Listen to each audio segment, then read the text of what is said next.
World. अगर आपको भी हमारी तरह के डायनासोर पसंद है, लाइक, शेयर और सब्सक्राइब करें और बेल आइकॉन दबाना ना भूलिएगा। आज का दिन डायनो वर्ल्ड में सबसे ज्यादा रोशन लग रहा था।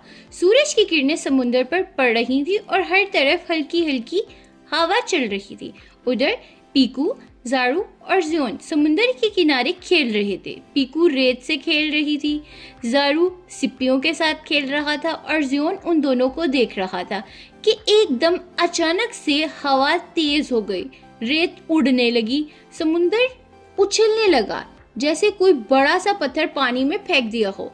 और वो तीनों हैरान रह गए कि एकदम से समुद्र को क्या हो गया है, पानी की बड़ी बड़ी लहरें क्यों उठने लगी। तीनों दोस्त अभी खेल ही रहे थे कि समुद्र से एकदम बड़ी सी शार्क बाहर आई। ऐसे अपने बड़े बड़े दांत लेकर आ रही थी जैसे वो तीनों को खा जाएगी। तीनों हैरान रह गए। वो शार्क पानी में उछलने लगी, कूदने लगी, खेलने लगी, मजे से शोर मचाने लगी और वो लहरें बार बार समुद्र के किनारे पे आ पहुंचती और सारा खेल बर्बाद हो जाता। पीकू एकदम हैरान और परेशान हो गई और उसको रोना आने लगा कि आखिर ये शार्क क्या कर रही है। पीकू गुस्से में आगे बढ़ी और उसका पैर फिसल गया। वो जोर से जाकर रेत पर गिरी और जारू भागता हुआ आया, उसने पीकू को उठाया। उतनी देर में वो शार्क किनारे पर पहुंच गई और पीकू को भी गुस्सा आने लगा। मैं जरा इसको पूछती हूँ कि इसको क्या मसला हो रहा है, ये हमें खाना चाहती है, हमसे लड़ाई करना चाहती है। पीकू आगे बढ़ी और शार्क से पूछने लगी कि तुम ऐसे क्यों कर रही हो। शार्क साथ ही अफसुर्दा सी हो गई। वो तीनों हैरान हो गए कि शार्क अभी गुस्सा कर रही थी और अब एकदम से हैरान और परेशान हो गई है। पीकू बोली, अरे हम दोस्त हैं, तुम हमें बताओ तुम्हें क्या मसला है, तुम क्यों परेशान हो रही हो। शार्क भी थोड़ा सोचते हुए बोली, मैं दुश्मन नहीं हूँ, समुंदर बहुत मुश्किल में है, प्लीज समुंदर को बचाओ, प्लीज कुछ करो। और वो रोने लगी और एकदम से पूरे समुंदर पर अंधेरा छा गया।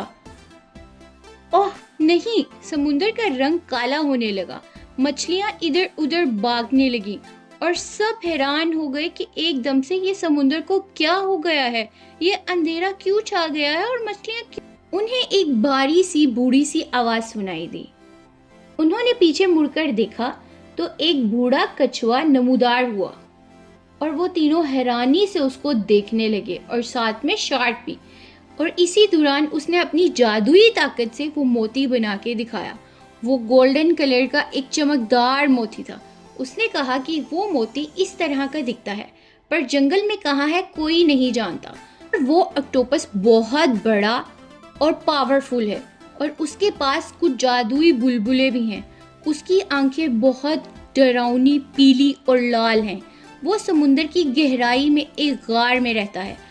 उसके पास जादुई बुलबुलें हैं, कोई उससे लड़ नहीं सकता क्योंकि वो जादुई बुलबुलें कभी भी टूटते नहीं हैं। वो वैसे ही समुद्र में उछलते कूदते रहते हैं उसके इर्द गिर्द।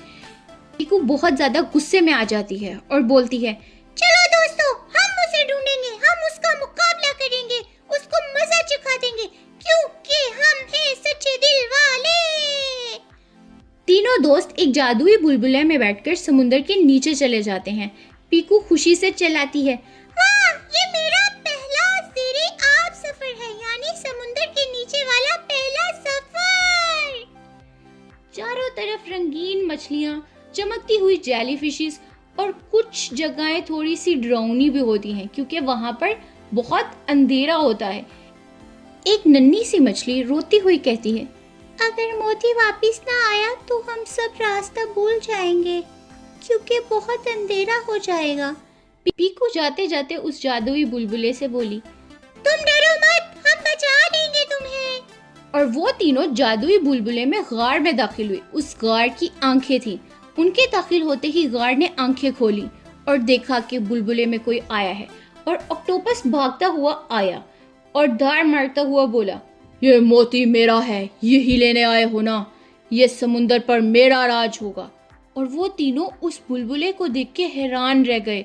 अभी वो देख ही रहे थे कि ऑक्टोपस ने अपनी काली स्याही छोड़ दी और गार की हर तरफ अंधेरा छा गया। जादू बुलबुला टूट गया। अब तीनों एक दूसरे के साथ रहते हैं। ऑक्टोपस बहुत ही बड़ा और डरावना था। उसने मजीद स्याही छोड़कर गार को मुकम्मल तौर पर काला और अंधेरा कर दिया।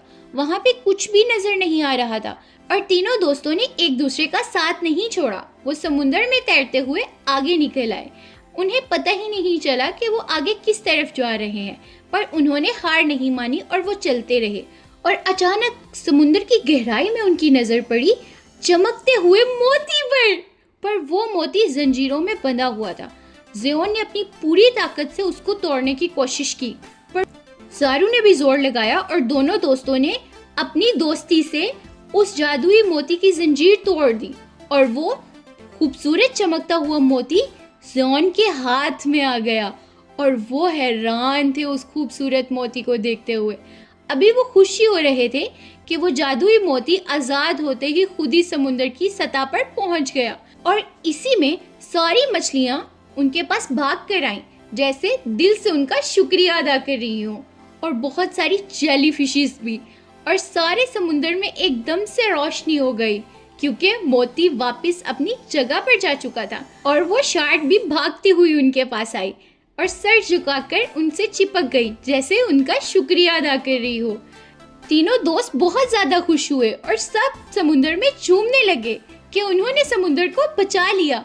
वो जादू का बुलबुला दोबारा से नमूदार हुआ और तीनों दोस्त उसमें बैठकर दोबारा से अपने घर की तरफ निकल दिए और समुंदर के किनारे पर पहुंच गए। तीनों दोस्त समुंदर के किनारे पर पहुंचकर बहुत ज्यादा खुश थे और वो हैरत वाली आंखों से अपने जंगल को भी देख रहे थे कि आगे चलते चलते एकदम से ज़ियोन बोला, पेकू, तुम अपनी दुम तो समुंदर में ही छोड़ आई हो। वो तीनों समुंदर की तरफ भागने लगे और जेली फिशेस समुंदर से उनका शुक्रिया अदा कर रही थी और सूरज गुरूब हो रहा था। समुंदर में हर तरफ रोशनी नजर आ रही थी और समुंदर के सारे जानवर बहुत ज्यादा खुश थे। दोस्तों, आपको क्या लगता है, क्या पीकू दोबारा समुंदर के अंदर जाएगी और क्या ऑक्टोपस हार मान लेगा या दोबारा से वो कोई नई चाल चलेगा? ये जानने के लिए देखते रहें आपका हमारा सबका अपना प्यारा डायनो वर्ल्ड।